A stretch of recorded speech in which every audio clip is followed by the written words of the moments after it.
Hey there! So, let's talk about a topic that can seem a little tricky, coordinate geometry. But what if I told you that a couple of simple formulas are pretty much all you need? Stick with me, and by the end of this, you'll have the tools to tackle some of the most common questions with total confidence. Let's get right into it.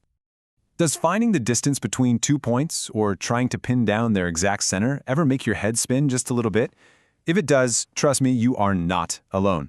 These are classic exam questions for sure, but the truth is, they're way easier than they look. So let's break them down. Okay, before we jump into any formulas, let's just lock in the super basic fundamental idea here. On a coordinate plane, every single point has an address. Think of it like a map reference.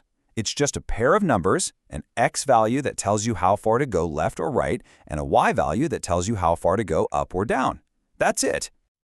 So to solve most of these problems, you really only need two main things in your mathematical toolkit.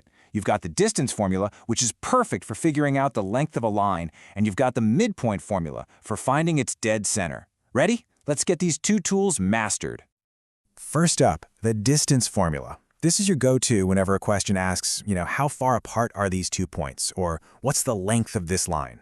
Now, it can look a bit intimidating at first glance, but I promise you, it's just a few simple steps. And it's actually built on an idea you probably already know really well. And here it is in all its glory. Now, don't let all the symbols and parentheses freak you out. This is literally just the Pythagorean theorem wearing a fancy hat. Seriously, think of the distance between the x values as one side of a right triangle, and the distance between the y values as the other side. This formula is just using a squared plus b squared equals c squared to find the length of the hypotenuse. So, for our points a at 2, 3 and b at 7, 11, our x1 is 2, y1 is 3, x2 is 7, and y2 is 11. Just labeling your points like that is the first key to getting this right every time. Okay, so let's strip that formula down to its bare bones. It's really just a 5-step process. First, find the horizontal distance, that's subtracting the x's. Then, find the vertical distance by subtracting the y's. Square both of those numbers, add them up, and finally, take the square root of the whole thing. That's the entire recipe. All right, let's plug in our numbers and see what happens. The difference in our x values, 7 minus 2, is 5. For the y values, 11 minus 3 is 8.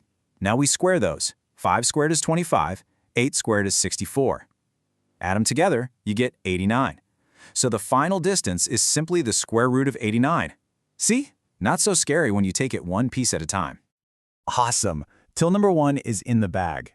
Now for our second one, which honestly is even more straightforward.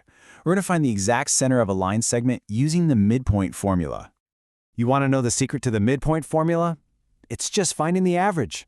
That's it. That's all it is. You find the average of the x-coordinates to get your new x, and you find the average of the y-coordinates to get your new y, and that gives you the exact coordinate for the middle.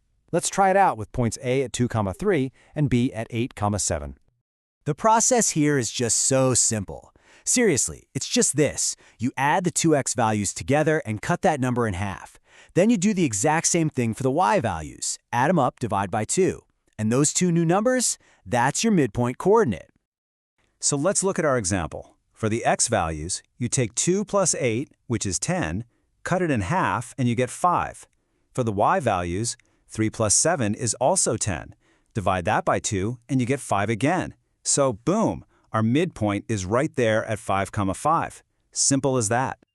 All right, I've done enough talking. You've seen how both tools work.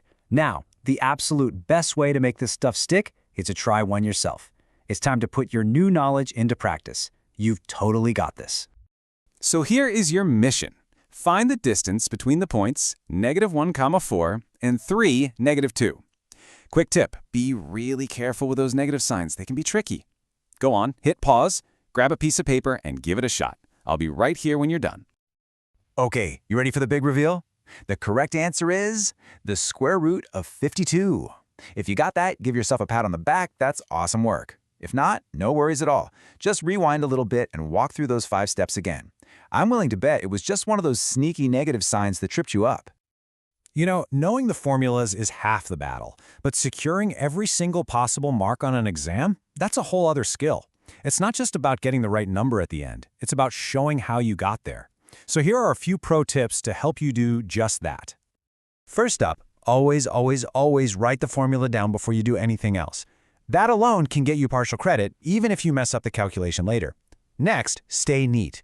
Keep your x calculations and your y calculations separate to avoid getting them jumbled. And most importantly, show every single step. I know it's tempting to do some of it in your head, but writing it all out helps you catch your own mistakes and guarantees you get marks for your method. And just like that, you've done it. In just a few minutes, you've gone from maybe being a little confused to mastering the two most essential formulas in coordinate geometry. You now have the tools and the strategy to handle any distance or midpoint question that gets thrown your way. So you definitely know how to use these formulas now. And we even figured out the why behind the distance formula. It's just our old friend Pythagoras in disguise. So my final question for you is this. Now that you know the secret, can you see the right-angled triangle every time you look at 2 points on a plane? That invisible triangle connecting them? Ponder on that. Thanks for joining me.